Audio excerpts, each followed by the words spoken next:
siya na dahil sinaktan ko ang isang babae at pinadama ang hindi niya dapat na madama. At ako ay nananalangin na sana humupa ang tensyon at ako hingi ng paumani sa kanila. At aking dinadalangin na sana umabot sa puntong sabihin nilang ako ay nagbago na. At aking pinagdarasal na sana lahat ay sumang-ayon na, dahil ang tiwala na sinayang ko'y mahirap na mabalik. Mga kamalian na kailangan ko pa rin na ituwid.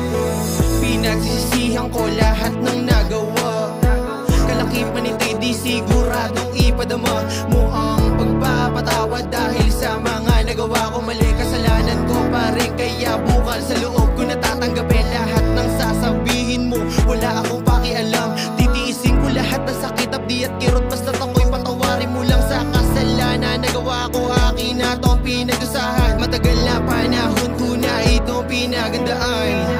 Salamat Ama at kami ay pinagtagpo, kahit ang tadhana ay medyo mapagbiro. Pero ibubuhos ko lahat ng meron ako para makuha ka lang, mabigay ko lahat ng gusto mo.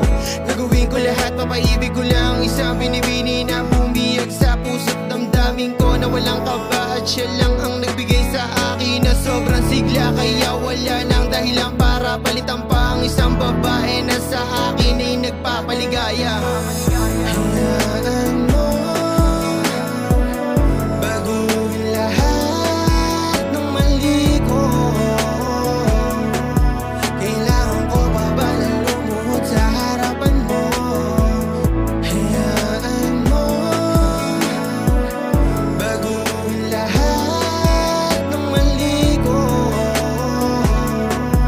kailangan ko pa ba na lumuhod sa harapan mo? Minsan na sinubok na panahon ng aming buhay, pinaghiwalay, pinagtagpo hanggang sa magkakulay. Ang aming relasyon binigyan ng tugon ng Panginoon. Ang aking hiling na magkabunga ang aming pag-iibigan, nang sa gayo'y magbago ang ihip ng hangin para sa aming dalawa. At di ko mapigilan ang sarili ko ngayon ay maluwa, dahil sa imposible para sa akin mangyayari pala. Kaya wala sapat na dahilan para iwanan pa kita. Pero ngayon pinadama mo ang pag-ibig na di ko inasahan na mangyayari pala. Ang dati kong inaasam na pangarap na makapaglakad sa altar parang telenovela, pero binigyan mo ng buhay para patunugin ang kampana ng simbahan ko sa tayo ikakasal. Asahan mo tapat ako na magmahal, tuloy-tuloy na to walang iwanan. Hindi na kita pakakawalan kahit abutin ng ilang dekada ang ating samahan. Pangako magkasama maglakbay hanggang sa huling hangganan. Alam mo minsan lang ako magmahal, pero huwag mo asahin pagpapalit pa kita.